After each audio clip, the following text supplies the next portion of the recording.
is a strange time for every coach in the state. We're no different than anybody else. Doing the best we can with what we got, so to speak. We were going here until today. Oh, man. No spring ball, no improvement? Wrong. Football players are still getting out there and getting stronger despite this pandemic. Let me show you how. Their facilities, well, they're locked up. But football players are still staying locked in. We want to be the best, so I know people aren't just going to like sit around and do nothing. They're going to do what they can do, even if the coaches can't necessarily help them right now. The not being in the same room is a little different.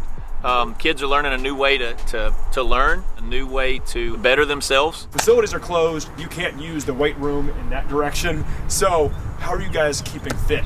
Just been throwing, texting everybody, making sure they're not just sitting around the house playing video games, eating chips. Having to work out on their own at home. We'll go to someone's house with a weight rack and we'll all just work out for an hour and a half, 2 hours, and just get it in. Handling what you can handle. We have a Google Classroom and they're posting workouts. Making workouts for them with backpacks instead of weights and hoping they're conditioning. It'll just make us even stronger for when we do get to come back together. It's a game of inches, most importantly, the ones not under the cleats, but inside the helmet. I think between the ears. In between the ears, just understanding the X's and O's.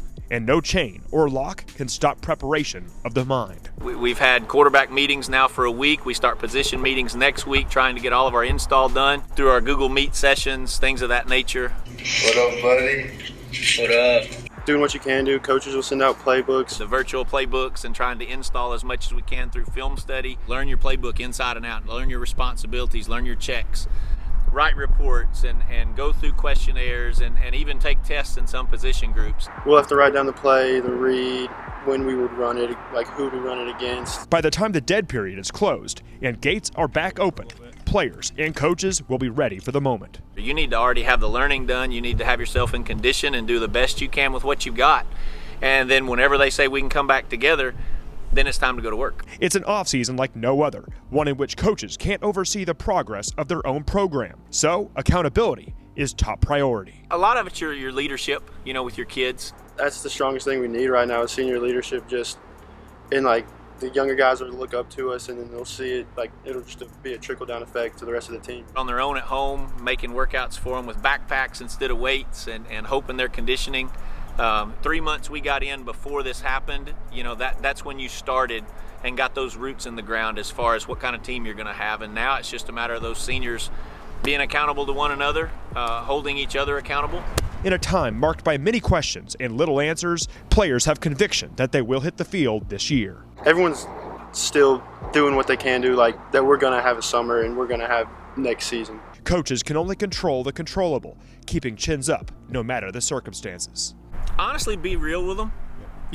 Tell them we love them. Tell them we're in it just like they are. And whatever happens, we're here with them. Buddies have been with me now for, I don't know, 5 years, 6 years, whatever it is. And I love him like a son. And he's got a senior season coming up that I know how much it means to him. And I'm just going to be by his side the whole way through. We're going to control what we can control. And I think you tell your kids you love them, you support them, and you're going to be there whatever happens. Nick Walters, Fox 16.